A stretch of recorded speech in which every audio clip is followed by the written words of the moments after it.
السلام علیکم ورحمۃ اللہ وبرکاتہ۔ امید ہے کہ آپ سب خیریت سے ہوں گی۔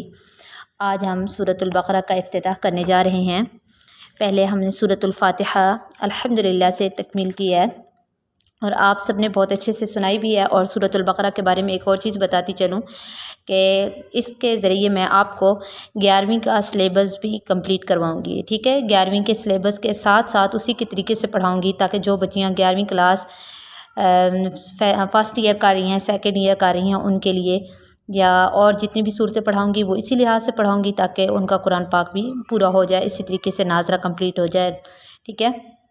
تو سب سے پہلے سورۃ البقرہ کے فضائل کی طرف آتے ہیں کہ نبی علیہ الصلوۃ والسلام کی ایک حدیث ہے کہ لا تجعلوا بیوتکم مقابر ان الشیطان ینفر من البیت الذی تقرأ فیہ سورۃ البقرہ۔ یہ مسلم شریف کی روایت نمبر 780 ہے کہ آپ علیہ الصلوۃ والسلام نے فرمایا اپنے گھروں کو قبریں نہ بناؤ، جس گھر میں سورۃ البقرہ پڑھی جائے اس گھر میں شیطان داخل نہیں ہوتا۔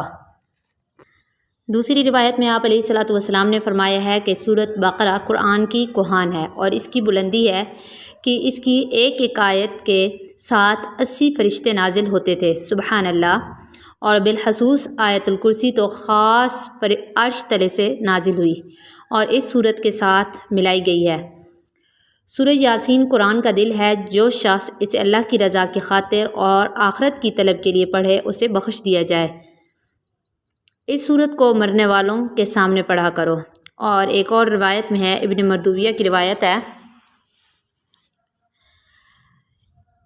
کہ حضور اقدس صلی اللہ علیہ وآلہ وسلم نے فرمایا کہ میں تم سے کسی کو ایسا نہ پاؤں کہ وہ پیر پر پیر چڑھائے پڑھتا چلا جائے لیکن سورۃ البقرہ نہ پڑھے، یعنی اور تو قرآن پڑھے لیکن سورۃ البقرہ نہ پڑھے، تو میں ایسا کسی شخص کو نہ پاؤں۔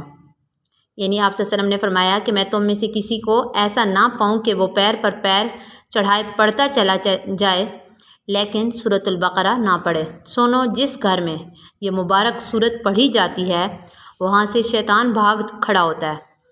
سب گھروں میں بدترین اور ذلیل ترین گھر وہ ہے جس میں کتاب اللہ کی تلاوت نہ کی جائے۔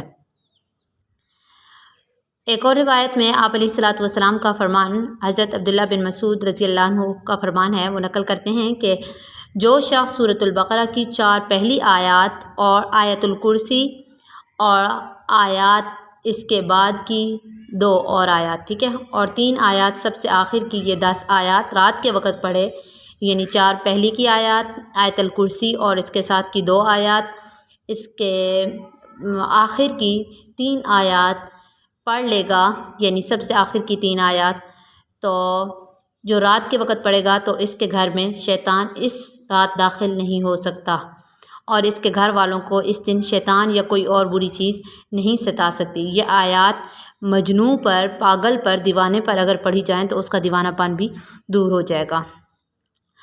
اس کے علاوہ اگر ہم سورۃ البقرہ کے فضائل دیکھیں تو بہت زیادہ ہیں، لیکن اتنے زیادہ سورۃ البقرہ کے فضائل آپ کو نہیں بتاؤں گی۔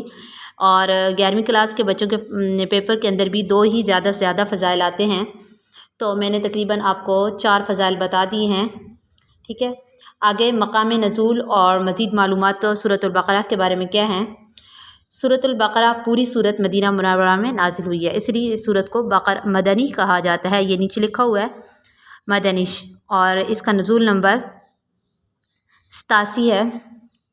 سب سے آخر میں نازل ہونے والی وَاتَّقُوا يَوْمًا تُرْجَعُونَ فِيهِ إِلَى اللَّهِ قرآن پاک کی آیت ہے، ٹھیک ہے۔ یہ آپ پڑھیں گے آگے تیسرے پارے کے اندر، اور ممکن ہے کہ نازل یعنی اس آیت کے نازل ہونے کے بعد میں بھی کوئی نازل ہوئی ہو، لیکن ہے اسی صورت میں سے، یعنی جو بھی نازل ہوئی ہے اسی صورت کی آخری آیت نازل ہوئی ہے، اور اسی طریقے سے سود کی حرمت کی آیات بھی سب سے آخر میں نازل ہوئی ہیں۔ اور ایک چیز میں نے یہاں پہ قرآن میں لکھی ہوئی ہے، فسقات القرآن، کہ حضرت خالد بن معدان سورۃ البقرہ کو فسقات القرآن یعنی قرآن کا خیمہ کہا کرتے تھے۔ یہ پیپر کے اندر سوال آ سکتا ہے کہ سورۃ البقرہ کو کیا کہا جاتا ہے یا پھر فسقات القرآن کس سورت کو کہا جاتا ہے، تو اکثر آج کل بھی میڈیا پر یہ سوال چل رہا ہوتا ہے، تو سورۃ البقرہ کو فسقات القرآن یعنی قرآن پاک کا خیمہ کہا جاتا ہے۔ اور بعض علماء کا فرمان ہے کہ اس میں 1000 خبریں ہیں، اس صورت کے اندر 1000 خبریں ہیں، 1000 احکامات بیان ہوئی ہیں اور 1000 کاموں سے ممانعت کی گئی ہے۔ اس صورت کی آیات 286 ہیں، یہاں پہ نیچے لکھا ہوا ہے 286 آیات ہیں، اور رکوع اس صورت کے 40 ہیں۔ مدنی صورت ہے، 87 نمبر پہ نازل ہوئی ہے، قرآن پاک کی ترتیب کے مطابق دوسرے نمبر پہ ہے، اور صحابہ اکرام رضوان اللہ علیہم اجمعین نے 2 سال 6 مہینے میں سیکھی ہے، ٹھیک ہے۔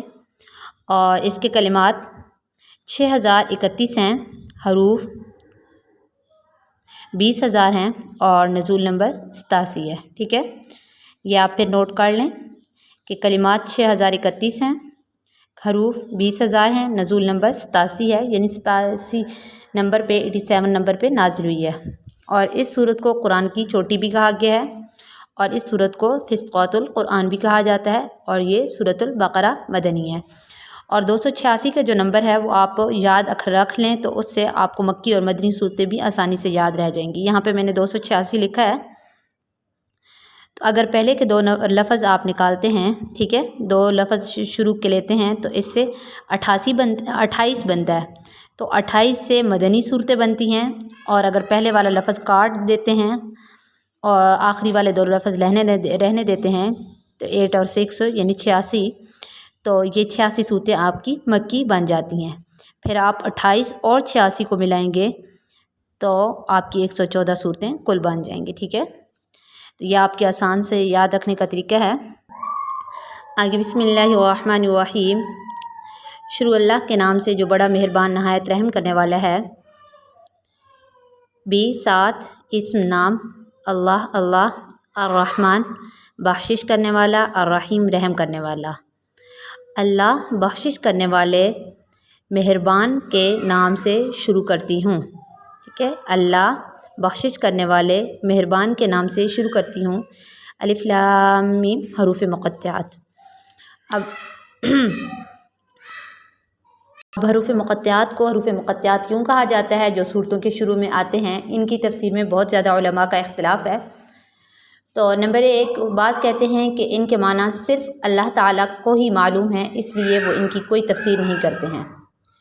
نمبر 2، بعض لوگ ان کی تفسیر کرتے ہیں لیکن ان کی تفسیر میں بھی بہت اختلاف ہے، جیسے عبد الرحمن بن زید بن اسلم رحمہ اللہ کہتے ہیں کہ صورتوں کے نام ہیں، اور حضرت عبداللہ بن عباس اور حضرت عبداللہ بن مسعود بعض دیگر صحابہ اکرام رضوان اللہ علیہم اجمعین سے روایت ہے کہ اللہ تعالیٰ کے ناموں کے بھی الگ الگ حروف ہیں۔ اور نمبر 3 کہ ابو العالیہ رحمۃ اللہ علیہ فرماتے ہیں کہ یہ 3 حروف یعنی الف لام میم ان حروفوں میں سے ہیں، یعنی 29 حروفوں میں سے ہیں جو تمام زبانوں میں آتے ہیں۔ ان میں سے ہر حرف اللہ تعالیٰ کے ایک ایک نام کے شروع کا حرف ہے، اور اللہ تعالیٰ کی نعمت اور اس کی بلا کا ہے، ٹھیک ہے۔ نعمت کا الٹ اگر دیکھیں تو بلا ہے، ٹھیک ہے، اور اس کی بلا کا ہے، اور اس میں قوموں کی مدت اور ان کی وقت کا ذکر ہے۔ حضرت عیسیٰ رضی اللہ عنہ نے حضرت عیسیٰ علیہ السلام نے تعجب کرتے ہوئے کہا تھا کہ وہ لوگ کیسے کفر کریں گے، ان کی زبانوں پر اللہ تعالیٰ کے نام ہیں اور ان کے رزق پر، اور وہ اللہ تعالیٰ کے رزق پر پلتے ہیں، یعنی ایسے لوگ اللہ تعالیٰ کا کیسے کفر کر سکتے ہیں جو اللہ تعالیٰ کے نام اپنی زبان سے ذکر کرتے ہیں اور وہ اللہ تعالیٰ کے رزق پر پل رہے ہیں۔ اور پھر دوسرا کہ الف اللہ کا نام شروع ہوتا ہے الف سے، لام سے اس کا نام لطیف شروع ہوتا ہے، میم سے اس کا نام مجید شروع ہوتا ہے۔ اور ایک اور مطلب کہ الف سے مراد اللہ، ٹھیک ہے، حمزہ لام سے لام الف زبر لا اور حمزہ آخر میں، ٹھیک ہے، اللہ یعنی نعمتیں مراد ہیں، الف سے مراد نعمتیں مراد ہے، لام سے مراد اللہ کا لطف مراد ہے، اور میم سے مراد مجد یعنی بزرگی مراد ہے۔ پھر ایک اور مطلب کہ الف سے 1 سال مراد ہے، لام سے 30 سال مراد ہیں، میم سے 40 سال مراد ہیں۔ اور بقول ابن جریر وہ تطبیق بیان کرتے ہوئے یہ کہتے ہیں کہ ہو سکتا ہے کہ صورتوں کے نام یہ صورتوں کے نام ہوں،